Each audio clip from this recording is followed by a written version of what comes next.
दूसरी होती है उसके भाव की भाषा। तो ये जो ग्रामर सब उसमें छिपा हुआ है, ये कितने संत साधु जैसे गुमराह खुद भी है और दूसरों को भी गुमराह करते हैं। तो इसमें तुरिया पद बोल दिया और दूसरे भी और बहुत सारे बोलते हैं, कुंडलनी जागरण बोलते हैं, इंद्रियों का दमन बोलते हैं और ये आत्म साक्षात्कार बोलते हैं, बहुत सारी बातें शब्द बोलते हैं। तो मैं भी दादा से पूछती थी आखिर ये क्या है। तो दादा ने कहा ये देह में जब तुम खड़े हो, शरीर अगर मानते हो मैं ये बॉडी हूं, तो सब इसमें आएंगे, सब इसमें आएंगे। फिर उसके बाद मन में खड़े हो, मन माना ख्यालों में, तो ख्याल में भी मन बार बार सोचेगा मैं यहाँ पहुंचा, मैं वहां पहुंचा, इधर की बात हो गई, उधर की बात हो गई।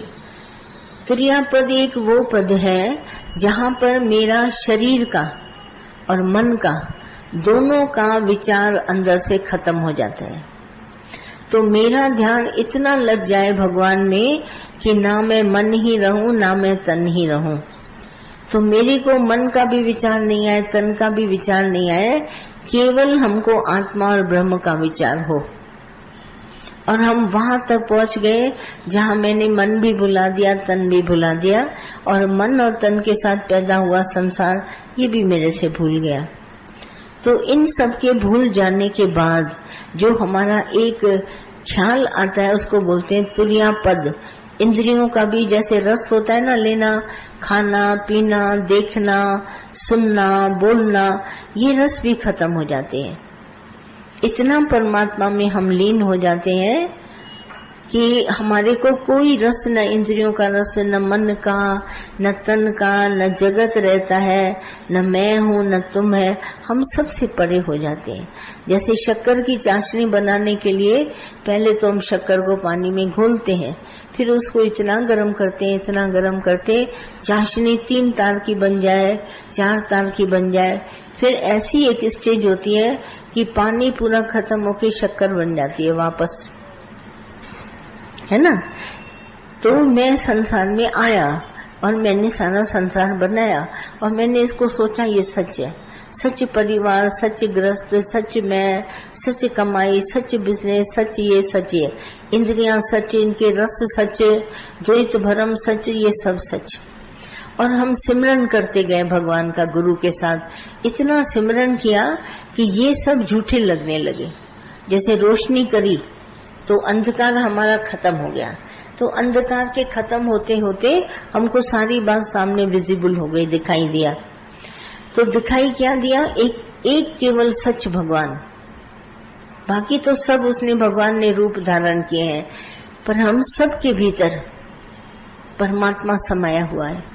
देखने में हमारा भी शरीर बाहर से आता है, मगर हमारे शरीर को भी हंसाने वाला, खिलाने वाला, बुलाने वाला, कर्म करने वाला, देखने वाला, सुनने वाला, प्राणों का आधार एक परमात्मा है। तो ऐसा जान लेने के बाद में मेरा ध्यान शरीर से हट गया और मैं तुरिया पद में खड़ा हो गया, जहाँ मन नहीं था, इंद्रियां नहीं थी, लोभ नहीं था, लालच नहीं था, ईर्ष्या नहीं थी, कुछ नहीं थी, एक तुरिया पद। और फिर तुरिया अतीत, वो भी एक पद है। तुरिया पद माना शरीर खत्म, मन खत्म, इंद्रियां खत्म, हम बिल्कुल शांत हो गए, मेरा विचार ब्रह्माकार वृत्ति में स्थित हो गया। फिर हम ब्रह्म से ब्रह्म में मिल गए, ये तुरिया अतीत पद। भाई अगर भगवान है तो फिर भगवान ही है। जैसे बूंद सागर में मिल गई तो भगवान बन गई, सागर बन गई। ठीक उसी तरह नदी में मिल गई, नदी मिली सागर में तो नदी सागर बन गई।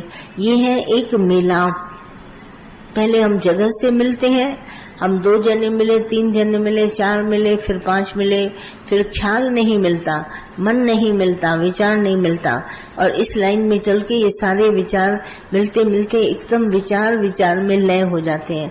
जैसे सागर से लहर उठती है, फिर लहर उठ के फिर सागर में मिल गई। तो ऐसे मिलने के बाद में जैसे जल का रूप बन गई, निराकार से निराकार बन गया, तो सब मिटाते मिटाते एक ब्रह्म सत्ता पूर्ण हो गई। उसी को कहते हैं तुरिया पद। और उससे नीचे उतर के आओ तो मन है, इंद्रियां है, बुद्धि है, शरीर है, रस है, विकार है, विषय है, सब में हम खेलते रहते हैं। फिर जब हम राम को इतना याद करते हैं, भगवान को, हम इस पद से ऊपर चलते जाते हैं, चढ़ते चढ़ते आखिर तुरिया पद में आ जाते हैं। वहां पर हमारे को ऐसी समाधि, न जगत है, न मैं हूं, न कुछ और विषय है, न ये रस है, न विकार है, द्वैत भरम एकदम मिट जाता है। मैं अपने आप में लीन हो जाता हूँ और कहीं भी ध्यान नहीं जाता। जैसे प्रेजेंट में आप अपने को कहीं भी ऐसी स्थिति में पाएं, मगर आपका ध्यान शरीर से हटा हो, मन से हटा हो, बाहर के वातावरण से हटा हो, आप भगवान को याद कर रहे हो, तो एक लीन अवस्था होती है। दूसरे ने आपको आके हिलाया, बोला अरे अरे, बोला मैं तो भगवान में लीन था, मैं भगवान में गुम हो गया था। फिर और काफी देर तल्लीन हो गए, पहले लीन फिर तल्लीन। तल्लीन माना मन इंद्रियां सब खो गई, बाहर का वातावरण खो गया, आपको पता ही नहीं चला मैं कहाँ बैठा हूँ और क्या कर रहा हूँ, बिल्कुल तल्लीन अवस्था। इससे और ऊपर चढ़िए, जगत भान, द्वेष भान, ये सब मिटता मिटता आप तुरिया पद में पहुंचेंगे। ऐसा शास्त्रों में एक्सप्लेन किया गया है। उसमें शरीर, मन, इंद्रियां सब हटा के एक आत्म तत्व लिया है, भगवान लिया है, निराकार लिया है, उसी को सब आगे बढ़ते ये सब पद उन्होंने बनाए हैं। और इसमें कुछ नहीं है, सारी ग्रामर है। पर हम जब रहते हैं भगवान के प्यार में तो खुद ही जगत की कोई बात हमारे भीतर नहीं आती, कोई रस हमारे भीतर नहीं आता, कोई क्रोध काम नहीं आता, कोई ऐसी बात नहीं आती, बिल्कुल अंतःकरण शांत रहते हैं और हम अपने में ही लीन होते हैं, तल्लीन होते हैं, चलते जाते हैं, खाते हैं, कमाते हैं, रखते हैं। ये एक साइड बिजनेस हो जाता है, वो अपने से हो रहा है, हम अपने में बैठे हैं, बिल्कुल ध्यान ऐसा हट जाता है। ये अंदर जैसे जैसे आप ज्ञान सुनेंगे ये अपने आप आएगा, इसको लाना नहीं पड़ता है, क्योंकि गुरु कर दिया ना, अब मैं कुछ नहीं करूंगा, अब उसके बाद जो भी करेगा गुरु करेगा। ट्रेन चलेगी अपने आप मंजिल पहुंचा देगी, तो मुझे सोचना कुछ नहीं पड़ता है, चलते रहते हैं। बस अब यही ध्यान है, ये कृपा कीजिए कि गुरु से कनेक्शन जुड़ा ही रहे। हाँ, मेन ये बात है, गुरु से कनेक्शन अगर जुड़ा है तब तो आप पार पहुंच जाएंगे। बाकी अगर कनेक्शन कभी माया से, कभी इससे, कभी उससे, कभी उससे, तो बड़ी देर लग जाती है। पैसेंजर ट्रेन पहुंचेगी वो भी, पर बड़ी डिले करके। और इसमें क्या होता है, जब गुरु से कनेक्शन होता है ना, तो ये जो हमारा जीवन है, अभी हमको मिला है जीवन, इसका बड़ा मजा आता है।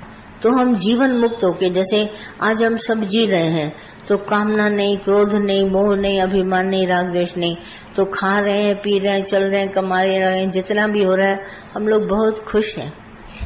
2 पैसा है तो भी खुश है, 4 आना है तो भी खुश है, और किसी से कोई शिकायत नहीं है हमको, और शिकायत भी नहीं है और शुक्राना भी मान रहे हैं। तो ये जीवन, और हम जान रहे हैं कि मेरा कहीं राग द्वेष में मन नहीं अटका है, तो हम जीवन मुक्त भी हैं। कोई मन में लड़ाई झगड़ा नहीं है, जहाँ बैठते हैं जो भी भगवान देता है आराम से खाते हैं, चल पीते हैं, चलते हैं संसार में, राम सिमरन कराते हैं, कभी कोई किसी से बात रहती नहीं कि बाकी ये रह गया।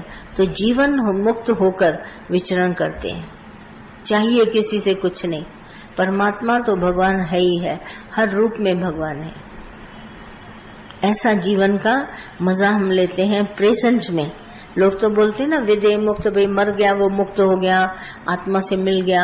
हम लोग जीते जी मुक्त हो जाते हैं। आत्मा भगवान के सिवाय और है कौन, उसी का ध्यान रहता है, क्योंकि गुरु से लिंक है।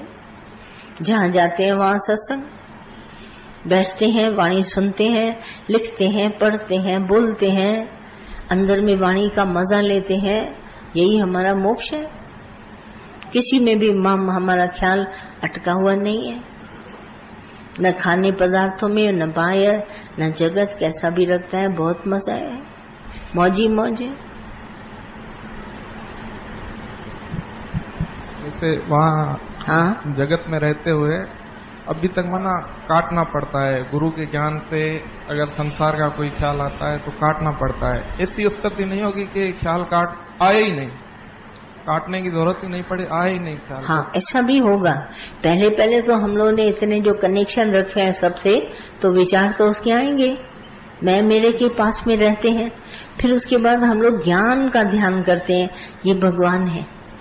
अगर समझो हमसे कोई कर्म हो भी गया, कोई इसमें घबराने की बात नहीं है, क्योंकि हमने जो व्यवहार किया, जैसे 4 जने आए, मैंने उनको खाना खिलाया, अच्छी हॉस्पिटलिटी दी, बैठे सब कुछ, पर मेरे को अंदर ध्यान था ये भगवान है, तो मेरा जो कर्म समर्पण है वो परमात्मा को, तो मैं बंधा हुआ थोड़ी ना हुआ।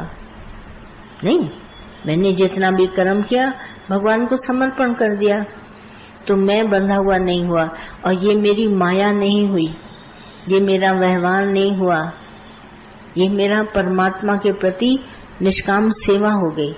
और मुझे उन 4 जनों से चाहिए कुछ नहीं, तो वो सेवा भाव करके हमने उनको दे दिया। मैं कभी रूठी नहीं, कभी गुस्सा नहीं किया, क्यों आ गए अचानक, क्यों ऐसा हुआ, नहीं, आओ बैठो, जो होगा खाने के टाइम खाना, चाय के टाइम चाय, किसी से भी राग द्वेष नहीं। और ऐसा सेवा किया जैसे भगवान मैंने तुमको अर्पण किया, तो मैं कर्म से छूट गई।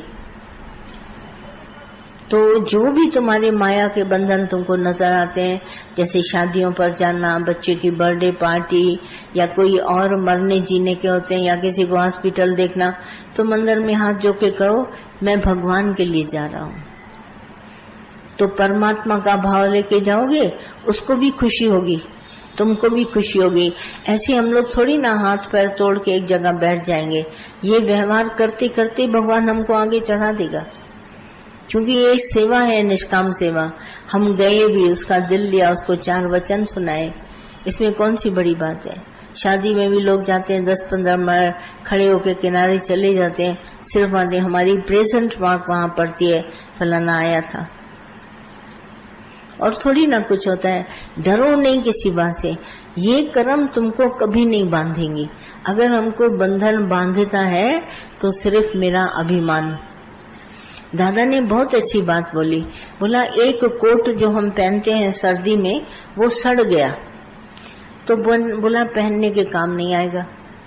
इसी तरह रस्सी जल गई मगर उसके बट वैसे ही पड़े हैं, सुलग के ऐसे हो गई, क्या वो रस्सी बांधने के काम आएगी? क्या कोट सड़ा हुआ पहनने के काम आएगा? तो हम लोग कहते थे नहीं। बोला ठीक उसी तरह से यानी जो भी कर्म देखता है, अगर भगवान की नजर से देखता है, निष्काम भाव से देखता है, तो उसकी जली हुई रस्सी उसको बांधेगी नहीं। और अगर सचमुच अभिमान से करता है तो बंधन बांधेगा। कर्म में कर्म अभिमान हमको बांधता है, कर्म नहीं बांधता। अब ये भी तो सारा कार्य हो रहा है पर अभिमान नहीं है, हम कभी नहीं बंधेंगे। अगर अभिमान होगा जरा सा भी तो हम बंध जाएंगे। बंधन का कारण हमारा अहंकार है, और अहंकार से जब हम कर्म करते हैं तो वापसी इच्छा भी करते हैं कि मेरे को ये वापस मिले। इसीलिए हम कर्म करते निष्काम सेवा में। मैं नहीं करता, कराने वाला भगवान है। आज सवेरे उठाया था भगवान ने, तैयार भगवान ने किया, नाश्ता भगवान ने खिलाया, यहाँ तक भगवान ने पहुँचाया। मैं तो आया नहीं, तो कर्म नहीं बनेगा। पर अगर कहूंगी मैं उठा, मैंने ऐसा किया, मैं न करता तो कौन करता, जल्दी उठा भागा, ऐसा किया, तो बंधन है। और अगर सचमुच आप भीतर जाओ, देखो ये आपको कौन कहता है उठो सवेरा हो गया, उठो चलो तैयार हो जाओ, सत्संग का टाइम हो रहा है, उठो थोड़ा सा कुछ खा लो, सत्संग का टाइम है, कौन कहता है? कोई है मेरे अंदर बैठा हुआ जो इस शरीर को फिट करके चलाता है, वो भगवान है। तो हम खुद नहीं आए, इसको भी चलाने वाला भगवान है, वो ले आया। तो हम छूट गए कर्म बंधन से। अगर इसी जगह अभिमान करते मैं आया, देर हो गई, आज ऐसा हुआ, तो कर्म बनेगा। और अगर अहंकार नहीं करोगे, कर्म कभी नहीं बनेगा। चाहे कितने बड़े भी काम कर लो, कह दो ये काम भगवान ने कराया, मैंने नहीं किया, तो कर्म कभी नहीं बनेगा। आई बात ध्यान में।